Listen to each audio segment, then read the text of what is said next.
Welcome to Find Your Tribe podcast. We're broadcasting from beautiful Portland, Oregon. My name is Annie Lavender Weller. I'm a member of the Turtle Mountain Band of Chippewa Indians and co-founder of the Leadership Lab, which is a career, academic, and transitional coaching nonprofit. I'm also a serial entrepreneur, author, and International Coaching Federation, ACC certified business coach and consultant. Welcome to my podcast, Find Your Tribe.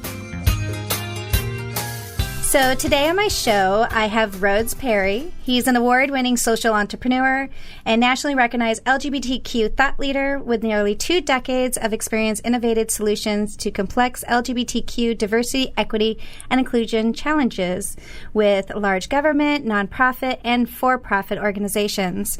He's also founder and CEO of a global strategic management consultancy where he helps executives, HR, and diversity leaders build more inclusive and equitable organizations through executive coaching, mentorship, consulting, and public speaking engagements. He also has his own podcast, The Out Entrepreneur, that I was a guest, I almost said host. I was a guest of a few weeks ago, which I was really excited. And I always start out, Rhodes, with the first question is, what does Find Your Tribe mean to you?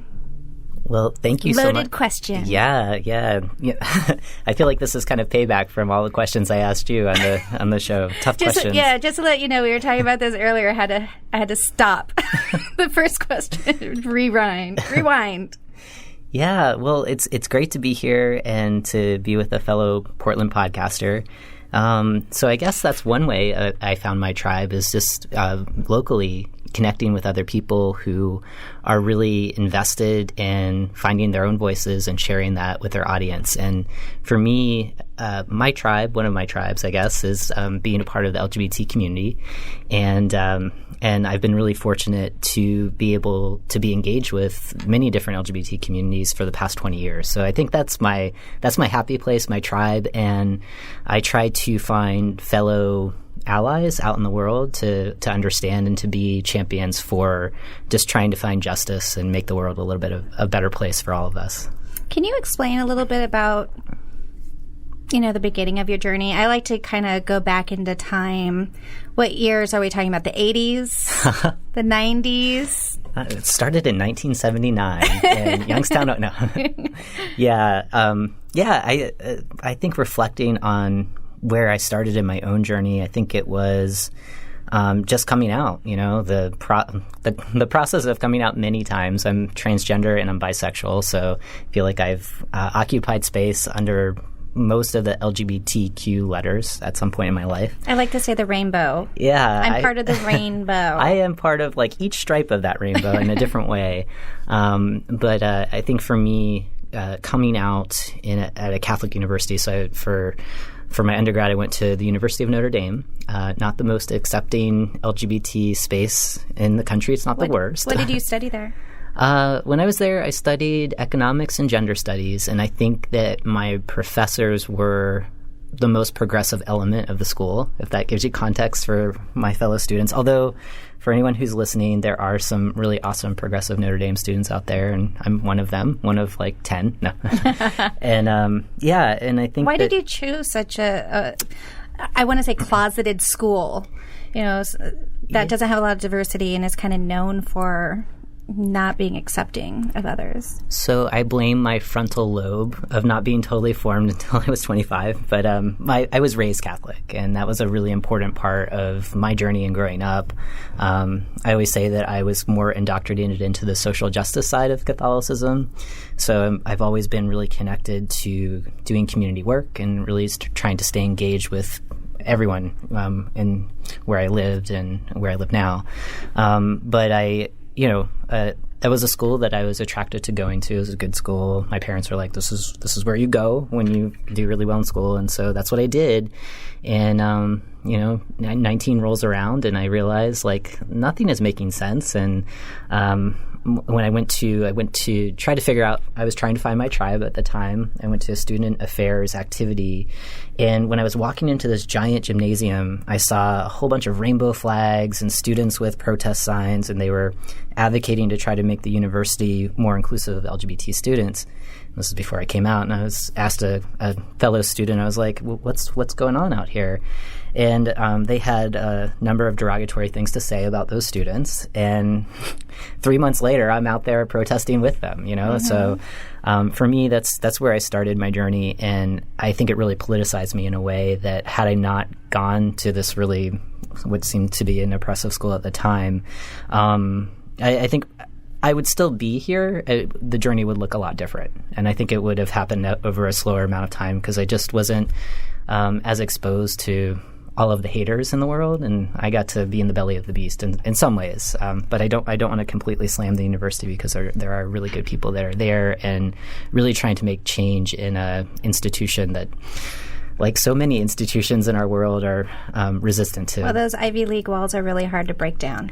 They've been there for hundreds of years. I think so. Yeah, I think so. So it's hard. They do look like castles for a reason, right? Right? Yeah. Scary castles. Yes. So, going back and just thinking about your story, do you feel that maybe you found your internal tribe first and then an external tribe, or do you felt like the external tribe maybe helped find your internal tribe? That's kind of meta. I think it started more externally. I think that for me, I wasn't exposed to. I grew up in Central Florida, so more context. Not a very vibrant or out LGBT community. I'm sorry, I'm trying not to laugh. Yeah, it's okay. It's it's just you hear a lot of stuff about happens in Florida, especially Central Florida. Yeah, I think my journey was to get out of Florida, but that definitely. And I know your parents still live there, and we love them. And they're doing good work. They're doing good work. Sorry. Yeah, there's good people, but it's a tough state politically. And so anyway, I didn't see a lot of visual representation of LGBT people. So going to Notre Dame and, going to Chicago and then eventually moving to D.C. and New York, that's externally I found a lot of connection that way. And I think my internal journey happened a little bit later, just kind of trying to find some peace and doing a lot of activism, being angry at government institutions of not moving fast enough. I think for me, really developing a yoga and meditation practice helped me really be even more comfortable in my skin and my identity than in ways that coming out certainly was a part of that path.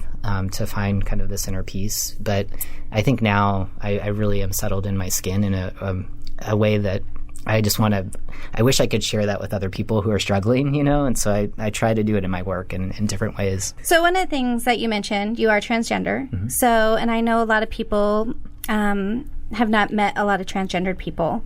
Can you kind of explain that journey a little bit? Yeah. And just for context for your listeners, I like to share my gender history just because there's not enough people who know someone who's transgender, though we do live in Portland, so I feel like there's a overrepresentation. There's even a march for which is great. March, yes. Yeah. And so for me, just to be out, to do purposeful disclosure, to make sure that people make connections, that's really important for me. And I think my journey in being transgender, I think going back to talking about my meditation and yoga practice, being comfortable in my skin and finding and connecting with my younger self, that was something that was really profound for me in doing that kind of practice. And as I continue to do that today, growing up as a little kid, I grew up, my older brother's 2 years older than me. So I was like a tag along, we did everything. And to me, in my head, I was just a boy, growing up. Up until, I guess like 5 or 6, and a lot of social pressure. I had mentioned I was socialized as Catholic. The gender binary is real in this world, but especially in Catholicism. And I really lost touch with my younger self. Like from that point up until I went to college, really was a time of really subconsciously trying to survive. It was really about survival. I heard the messages. I saw kind of what would happen to people who really deviated from gender norms. And so I knew my number one mission was to get out of Florida, go to a good school, try to do good work in the world. And that was a survival technique. Looking back on it now, that's the narrative that I have over it. I'm sure if you talk to me at 13 or 15, there would be kind of a different narrative. But this is the way that I've kind of made sense of my own journey. But I can say that, when I realized, when I had a term, to say that I'm transgender, and to go on that very unique journey, that nothing felt more right than in that moment, I mean, and it was just who I've always been. And it just feels good to be in alignment with who I am. Yeah. So. Thank you for sharing that. I appreciate it. Yeah. Thank you for asking. Yeah. If somebody is, this is another question that, I do get, because I do know many people under the rainbow umbrella of all of us. Yeah. If somebody is going through is that a transgender change? Or transition. Or transition, sorry. Yeah. I'm going to stumble on my words because, that's all good. I'm learning everything, not only in regards to people that are transitioning, but also people like myself. I kind of just came out of the closet myself as being bisexual. Yay, congratulations. Yeah, I know. I've always known I was bisexual, and my husband knows I'm bisexual, and my partners, but I never ever put, I guess I'm putting air quotes. I do air quotes a lot when I'm on the podcast, but or I never labeled myself because I think I was afraid to label myself. Yeah. As bisexual, because it was a dirty word. Bisexual, just like being a woman entrepreneur, is just like a really negative term to people. Well, it was to me. Unless you're in this space. Unless you're in this space. Fellow bisexual entrepreneur. Yes. You found your tribe. I did find my tribe. Yeah. And I think it was you that really helped me with that my own transition from being comfortable and feeling safe enough to be like, yeah, I'm a bisexual woman of color that's an entrepreneur. I kick ass. Yeah. So, and I take names. Yeah, I love that. Well, so I have to thank you a lot for helping me with that journey. Yeah. But going back to my question, how do you be respectful of people that are transitioning or people that are coming out? Because I know that I had a friend recently on Facebook that was like, oh, you're coming out, that's old news. And I was like, oh God. Yeah. That is so rude. Yeah. Yeah, I think yes, that is rude. and I think it's really to respect people on any kind of journey is to trust what they're saying and to trust that why they're sharing it with you. I mean, they're sharing really personal information that they're, in a sense, in kind of the equity and inclusion world that I'm in, there's often this kind of analogy of an iceberg, and there's a water line at that iceberg. And above the water line is the tip that we can all see of like, oh, Rhodes has brown hair and blue eyes and is a white dude or whatever, and it's like, but below that water line is everything about my values, about my past, about personal things that if I lower that water line and I share what's below with you, that's a sign and a signal that I trust you. And I trust that you're going to manage this information with care. And you might not understand everything that I'm sharing with you, but you're recognizing this point of me being vulnerable and trying to make a real human connection with you. And I think that if people can just remember that and don't get tripped up in all the terminology and like, oh my God, I'm going to say the wrong thing to Rhodes. Like me. Yeah, I mean, like all of us. I mean, there's so much that we don't know about other people's cultures, or we can't necessarily understand what someone has been through because we've never been through it. But we're human and we have the ability to have compassion and just to try to listen and understand, and once you learn something new, you can share that with other people that have no connections to those people that you're graced to meet and connect with. So how has that your firm that you have, how has that, your journey really helped you find your entrepreneurship journey? How did that start? Yeah. Because I know that's a great story too. Yeah, I mean, I feel so blessed to be doing the work that I am doing now. And it was, it's one of those things like with entrepreneurship where you just have to trust your heart and go with where you need to go. And I've spent most of my professional life as an advocate, as an LGBT advocate, mostly in D.C. and in New York. So so that tripped my husband out. It tripped Michael out to know that he worked in Washington, D.C. Oh, really? Yeah, it did. It's kind of funny. Can you tell us a little bit about your history of what you did after college, going back into Time Machine? Oh, my gosh. Yeah. So after college, well, interesting.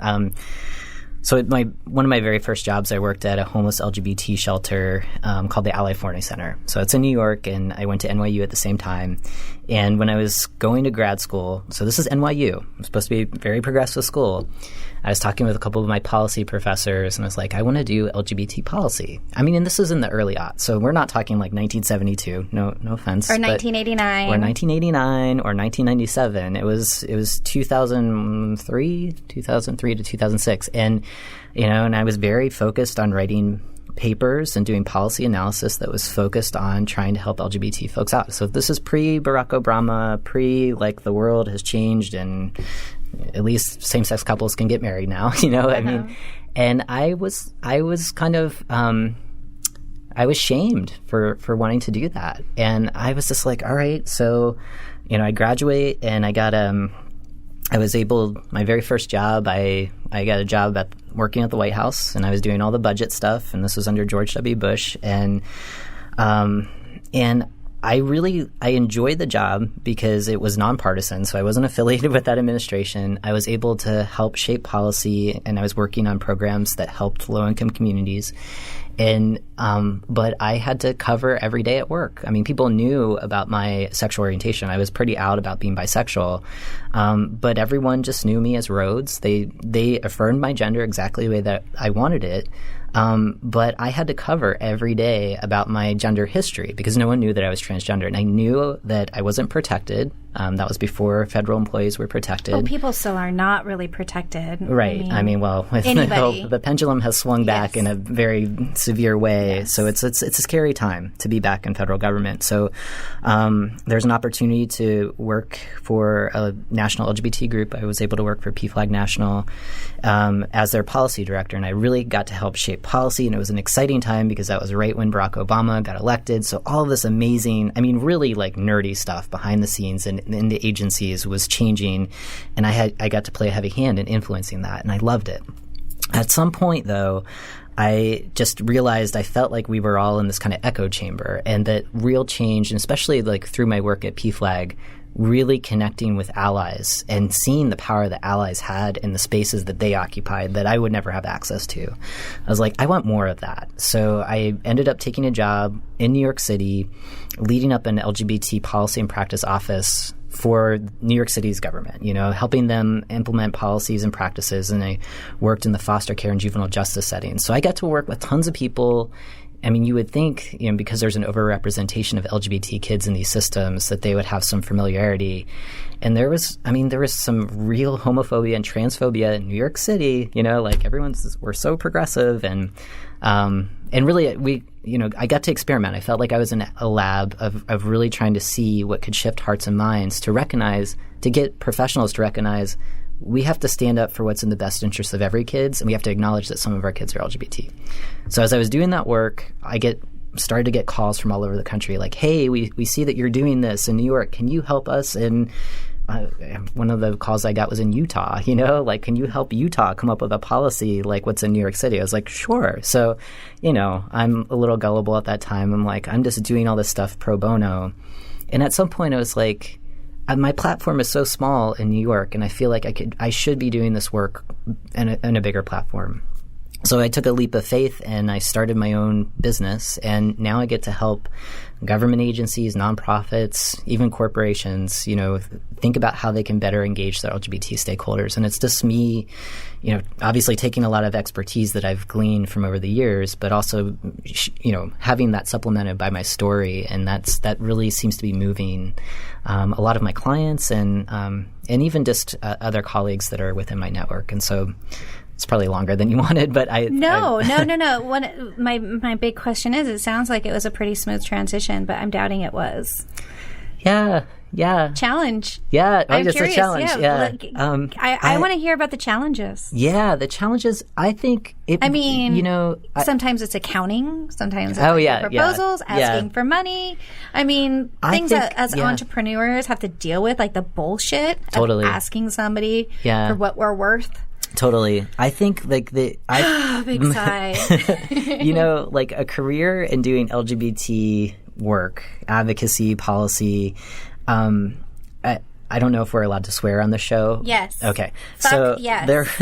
there's a lot of bullshit that we have to deal with on a day-to-day basis just doing that kind of work. So I feel like in the entrepreneurial space, while there is a lot of bullshit that we have to deal with, especially as solopreneurs or people in smaller businesses, that I felt like I was pretty callous to. For me, the biggest challenge in my transition into going from an employee mindset to an entrepreneur mindset was shaking the fear, shaking the imposter syndrome, shaking the doubts of like, am I ready? Can I do this? I don't know. Like, I have no entrepreneurs in my life. What do you mean by imposter syndrem? I know what you mean. Yeah. I mean, yeah. So for listeners, Google it, but I'll do my best at it. We call it the Google and Annie's in the Weller household, the Weller clan. It's called the Google. It's like Google is your friend, right? I like when you're sitting around drinking beer and you're arguing about something. It's like, you know what? We all have the Google. Yeah, exactly. I know. That's regressing. Sorry. Yeah, imposter syndrome, I guess, for me, and the way that I define it is it's kind of that who am I to step into this space when so many, I stand on the shoulders of giants and, kind of looking at the, people like Sylvia Rivera, people who are at Stonewall, who are brave enough to stand up to police brutality in really extreme ways. Like, yeah, a lot of people don't realize it was drag queens and transgender people. Yeah. I mean, Stonewall. Yeah.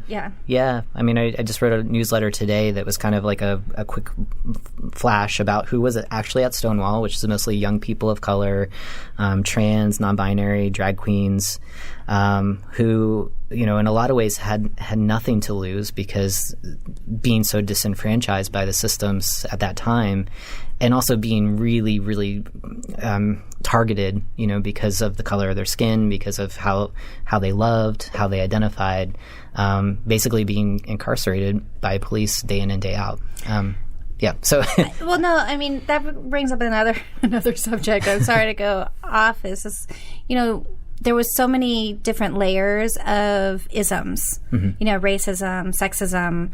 I call them the isms. Yeah. And I know things have gotten somewhat better, but the isms are still there. And there's still layers of classism in our society. And one of the great things I think that you're doing, that you're leading the way, is showing that one of the things that you said to me, that somebody that's transgender has like only a few job opportunities, especially somebody of color. They can be a hairdresser, or they can be a performer or something along that line. But really, you're like out there kicking ass and going out there and working with government agencies, working with federal agencies, showing people that you just don't need to be a hairdresser, that you can be anything that you want to be, and go out there, get the education, and just move forward. And that's one thing I just really celebrate and love, the fact that you give me inspiration as an entrepreneur that, man, I can do this shit. Yeah, it's busting those stereotypes, right? Like, of course, trans people of color are doing amazing things. I think it's the media representation of, we have, a hairdresser or someone who's a performer, like you said. And really, I think like one of the things that I want to do for my clients is to recognize the strengths that LGBT people broadly bring. Obviously from my experience, like trans people in particular, I mean, what we've had to endure to get to the places where we are, surviving, thriving. You want us on your team, like we're fucking, we're pretty smart, we've worked around things smart, and but barriers. Fighters. Yeah, and fierce. And so that's a lot of what I'm focused on in my writing right now. And I really want to flip the narrative where, yes, like we can have like a whole podcast series on all of the tragedies that befall LGBT communities because of, where we still are in kind of our human evolution, right? I call them the isms. And at the same time, I think we could also have a whole podcast series on the strengths and resiliencies that we bring, and there's not enough attention on that. I guess, I don't know, it's not selling New York Times or whatever, but I do believe that that's what we should lead with, at least in the world of my work, in really trying to get employers and major corporations to recognize not only do you want like access to LGBT markets and our dollars, you want us on your teams and you want us to lead, And so that's one thing that I'm super, super committed and excited about in the work that I do. Yeah. So, going back to challenges, I think we just went down another rabbit hole. And going back to challenges, what do you feel like the biggest challenge that you're facing? I mean, as an entrepreneur yourself, through your journey. Yeah, going back to kind of the fear, it's an active mindset switch for me. So that's something I actively work on every day, and I feel like I'm coming from a place of love and a place of faith in the decisions that I make. I think the other thing is not to. I think I dream too small. Do you know what I mean? I really am embracing the abundance mindset, and that's also kind of a big shift for me. I was trained as an economist, scarcity is what rules the day. And I don't believe in that, and it's one of the reasons why I wanted to study economics was there's got to be another way, and so I want to understand our systems as the way they are now and the way capitalism is set up. But I also believe we live in a multiverse, you know what I mean? We are such a little speck in this huge thing that continues to expand every day. So how do we tap into that, And so, I think my struggle is now just to dream as big as possible, to kind of manifest what I want in my business and in my life, and continue to do the hard work, but also have some faith that the more that I'm focused on where I want to go, it's going to happen. And I always go back to the fact, I transitioned, I changed genders, society was telling me, nope, you can't do this. Nope. And I'm living life on my terms. So it's I want to apply that same kind of philosophy in my business and the way that I live every day. And so I sometimes have to return to that younger self of being a badass, and be okay, let me channel my 5-year-old self again, Yeah. So that's kind of, those are the challenges. And I can talk with you about the accounting and all the other crap that we all have to go through. But I think big picture, those are the things that I spend a lot of time thinking about, reading about, writing about, and just trying to work through. One of the things I'm really interested in learning more about is the challenges that your clients are coming across in regards to is infusing the LGBTQ intelligence and leadership into their businesses. Stitching it into their DNA. Yes. Yeah. My clients are, I think it goes back to kind of what you were talking about. If someone's transitioning, my clients are afraid of doing the wrong thing. So they come to me from a place of fear. And 9 times out of 10, actually I think I'm going to say 10 times out of 10, they walk away from recognizing it's actually nothing to be scared of. And in fact, they leave with feeling a sense of being stronger because they feel confident in what they're doing to engage their employees in general, or to engage new markets, or to engage diverse contractors, whatever it might be.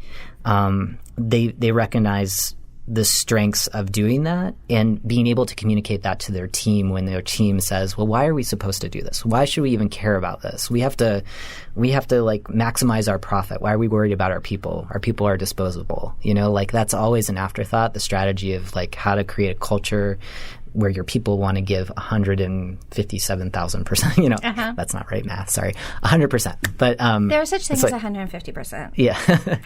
All right.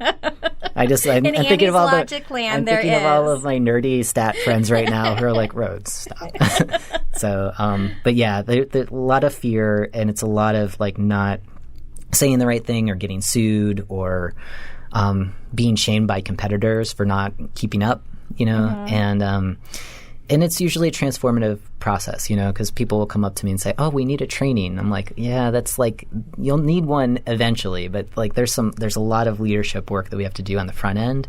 And that's also an afterthought of being really intentional and really strategic about changing the way you do business. And it's a luxury for people to be able to hit pause and to think about that. But when they do, they're 100% stronger, on the other side. Do you think most people are coming with good intentions, well-intentions of just wanting to be more respectful of each other? Or is it just fuck, I got to do this because law and I don't want to get sued and blah, blah, blah, blah, blah. Yeah. I think part of it, it's kind of like what you were talking about where you just are comfortable with being Annie, like woman entrepreneur badass, right? Mm-hmm. Like you're starting to attract those clients that resonate with that message. So I think me just kind of putting out my authentic self, I find clients that really not only do they want to do this work, not only do they want to be like leaders in their industry, they're recognizing that their people are craving these conversations right now because of the current political and social climate that we're in, where it's like, I think some people, for my clients, I can say, it's almost like whiplash of like, whoa, we thought that we were beyond this, and we're recognizing there's this like bubbling sore that is like underneath the skin and it just burst, and we have to deal with that. We have to deal with how this is landing for our people and then also those that we serve in our business. And so that I'm really fortunate that people are not kind of like just trying to check a box, though they exist, and I occasionally get phone calls from people that just want to do that. And it becomes really clear just kind of in those initial conversations of like, are you committed to doing this? Because for me personally, I don't want to sign my name to a project if I don't feel like they're going to be able to transform in some way. I think that's another thing that entrepreneurs feel very uncomfortable doing is if you're not comfortable working with a client, you can say no. Yeah. Yes. You Find can your say no. No. You can say hell no. Yeah. I've had to say hell no, and I've had to fire a few clients. Yeah. Business clients. So. And how did you feel after you did that? I felt weird. I'll be honest. I felt really weird. Like, oh my God, I just like, bought a boat. Yeah. Like my grandmother. It's my little thing. So my grandma told me, because I wanted to buy a boat once, it's like, give me the money, I'll put it in a paper bag, light on fire, and throw it in the Willamette River. So, anyways. Okay. Got it. So, yeah. Bought a boat. Yeah. Yeah. So. Yeah. But I think, like, I mean, having been in that position before, I think like it's scary in the beginning of like, this is a revenue source that I'm actively saying no to. And I think initially right after it can feel weird or scary. I think for me, like distancing myself from people that aren't the right match in the long run, it frees up space where I'm not resentful for doing a project. I'm not spending time working with this client that we're just like, our values don't match. And with that extra time, I pick up the phone, call a couple other people, and, just say what I do and hopefully, bring in some more of those dream clients, right? Exactly. Because when you do say no, you're cutting that cord and you're welcoming in more of what you want, So how many years have you been doing this? Your own firm? Almost 2. So I'm brand new. I am so green behind the ears. So I'm sure there's listeners out there like, yeah, this guy, But what do you feel like your stage of your business is right now? Do you still feel you're a baby, or are you feeling like you are getting more stable ground, or? It's nice to see trends now. I'm such a data person, so I'm like, I can see this. I'm a nerd. When you first start out, it's like test and change, and now it's like, okay, I see the cycle. At least I've been through almost 2 cycles now, so maybe I'm starting to maybe I'm starting to walk, if the analogy is of like a little baby. But one thing that I feel really, really blessed with, and one thing that I'm like super excited about is my podcast, so I'm able to connect. So I have a podcast called The Out Entrepreneur, and I get to interview LGBT bosses, like mostly in the United States, like 1.4 million people in the United States that have businesses are LGBT. And I get to interview those people that are like 20, 30 years down the road. And then those people that are kind of emerging, right? But I constantly get mentorship just through those interviews where I'm like, whoa, like I never thought of it that way. And so, at the time I was just doing this as a passion project because I was interested in entrepreneurship and kind of like the sliver that touches LGBT people. But now I'm realizing, like, wow, that was really smart, Well, you kind of go down when you start your podcast. You're just like, okay, this is going to be a marketing tool for my business. And then it turns into, you become part of a cult. Yeah, it's a community, right? It's a community. Yeah, and we're cool. all these cult of podcasters, and we meet with each other every week, and we get excited about when we see each other, and we go to conferences together. Yeah. And we always talk about podcasting, and people are like, what the fuck are you talking about? Yeah. And you're teaching your grandma Diana how to download podcasts. I know, right? I mean, it's such a cool space. I mean, these kind of intimate conversations where you've got thousands and thousands of people right now kind of tuning in, hundreds of thousands. I don't know. I mean, lots of people tuning in right now. And, it's just like we're your buds. We're just like you. Yeah. Just like you. Yeah, pretty much. So talking about that, we all have our own personal lives. I'm married to Michael, who supports me 100% in my entrepreneurship, which I'm very lucky. What about personally for you? I mean, has it been a struggle personally with your family life? Or, I know that you moved here recently. Yeah. And so... lots of stuff going on. Yeah, the personal stuff. Well, I would say both of my parents are still alive. I'm really excited about that. They're together and a good team, and have been on this journey with me and are 100% like affirming, today. It wasn't always easy for them. And I think having worked at PFLAG, it's the parents, families, and friends of LGBT people, that really influence their own kind of journey, and not just kind of being supportive, but really trying to learn as much as they can about LGBT communities, and trying to influence not just like where they live in Central Florida, but like influencing their Catholic church, which I'm like, good luck to you. I'm How do they feel about you being an entrepreneur and not working for the big corporation, like all the baby boomers, and even me being a Gen Xer, because I'm older than you, there's that corporate ladder that you had to climb, and you stayed at the same company for 100 bazillion years, and you just kind of trudged away. Yeah, and so I grew up in a corporate town, military contractors mostly, so pretty conservative. And both my parents worked for decades at the same company. So when I told them, I'm leaving this really great job, I'm making good money, and this is what I'm going to do, I think they were both really, they were surprisingly supportive. I think the fears that they were managing, and I know that they mostly kept those fears to themselves, which I was impressed with, because so they mostly like verbally were supportive, but I could see the thought bubbles above their heads of like, what the hell are you doing? What are you doing with your life? And you're just like throwing it all away. And I'm like, no, it's just entrepreneur. Starting. It's like somebody with a silver spoon in their mouth and drives like jets and yeah. I mean, they had ideas, and I think I share a lot about what I do with them, and so they've been really excited by the work, and kind of surprised, like, people pay you for this, and so I'm like, yes, they do, but I think especially because the way the election turned out the way that it did, they're seeing kind of the turmoil that our country is in, at least in talking about celebrating differences and being okay with people that aren't exactly like you, that they see the value of this work in a whole other light, that I think we didn't have to actively have these kind of difficult conversations in the way that we're having now, with the previous administration, So, and your partner that you have now?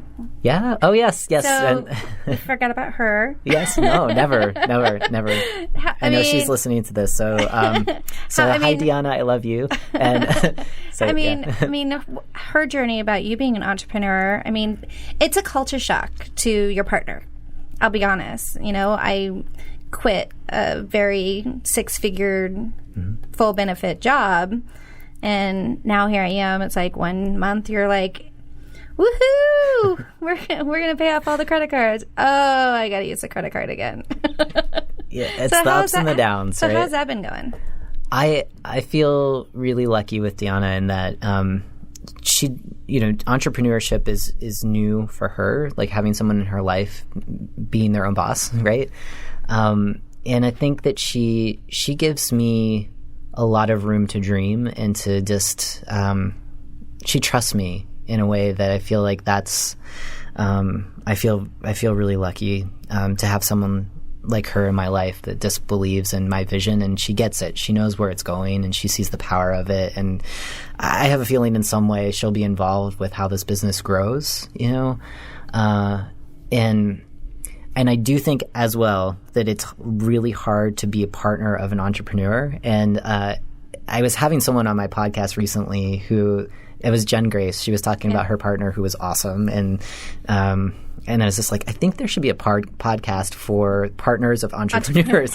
And I think it probably already exists. So I'm sorry if I don't know all of the podcasters out there doing that. But it's like, I think there needs to be a safe space for spouses and partners. And because it's there's uncertainty. But I think there is an illusion too that if you're married to people that are working for the man and you're working for the man, there's this illusion that you have the stability, right? This kind of employee mentality that you're going to work decades for the man, like kind of like our parents and generations before us, like baby boomers, I guess, more so. But at any point, the man can say, we're having layoffs. We're going in and we have artificial intelligence now. We don't need labor anymore, right? People change their careers or jobs every 3 to 5 years now. Exactly, right? So I think it's just we're in different times too. So but that's kind of where we're at in this journey. It's all very new, and we did move across the country. So that's and that was almost 2 years ago. So right when I started the business. So we're lifelong East Coasters now on the West Coast trying to make sense of Portland, and people have been very generous. It is. I love it. That's is. I'm a weirdo, so I'm like, I'm just moving to Portland. That makes sense. We are in our own little bubble here in Portland, Oregon. I try to explain that, especially to my little sister all the time. We, once you get out of this bubble, things are going to be really weird. You think it's weird here, just wait till you get outside. Yeah. So, and I think, that's something that's, I try to celebrate my partner, my husband, all the time, is because he's so supportive of me. Not only, because he brings home a paycheck, but also just the love and support and listening to me. Mm-hmm. I cry. I think I cried the other day, but I was watching Handmaid's Tale. I was watching the season. That was really hard. I don't know if you watched that.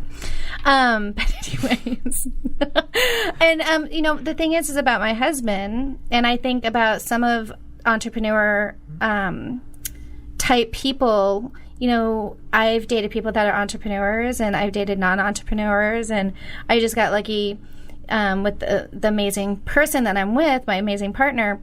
But he doesn't, it's just not financial support is what I'm getting at. Mm-hmm. It's a lot more than that, that I get from him. And even though he doesn't quite understand what I do, I think he kind of is getting it now. Yeah. But I mean, I don't know. Yeah, Deanna's I would say, like that. Yeah, so Deanna's kind of like creative consultant extraordinaire, because I'm like, what do you think of this title or that title? And she's got a good eye for helping with kind of catchy things. And it's like she's my she's my like litmus test of like, do not do that. That's just like so. Michael's like, I'm the balloon, and he's like pulling me down. Like pulling on my leg kind of thing. Yeah. Keeps me grounded. Exactly. Yeah. It's and like the world's not quite ready for that yet. Yeah. Just give it a couple of years. Just hold back, weirdo. Yeah, exactly. I love you, but you're done. So, one of the things that I like to, in our podcasts is if somebody's really struggling and trying to find their tribe, what would you recommend saying to them? My number one recommendation is just to look inside and to figure out what lights you up, what makes you feel passionate, and whatever it is. I mean, it could be, I like to wear blue t-shirts or something. I mean, just kind of start from the most simple kind of things that really make you feel passionate. And we live in such a beautiful era where you can literally go on to like meetup.com, for example, and type in people who like to wear blue shirts and ride unicycles. It's Portland. I'm sure there's a group there. I'm sure there's a group anywhere. Right. So it's just kind of just look inside, look at who you are, don't hide who you are, and then share that with the world. And you will attract people that really either really appreciate what you have to share. Like I personally don't always wear blue shirts and unicycle, but I would appreciate meeting people who feel really excited about talking about that. So that's kind of like where I would start, and just to know that there's billions and billions of people on this planet, so your tribe is out there. And I mean, this is a good place to start by tuning into this podcast and trying to listen to people's stories and who they connect with and why they do what they do. So thank you for making this space. Oh, thank you. And before I always forget to ask people, how can people find you? How can people find you? People can find me if they go to the World Wide Web at rhodesperry.com, and you'll find more about me, my business, and my podcast. And if you're on there, send me a note. I would love to know that you heard the podcast, and let me know what you think. Yeah. Great. Well, Cool. Thank you so much. Yeah, thank you for having me. It was fun. Yes, exactly.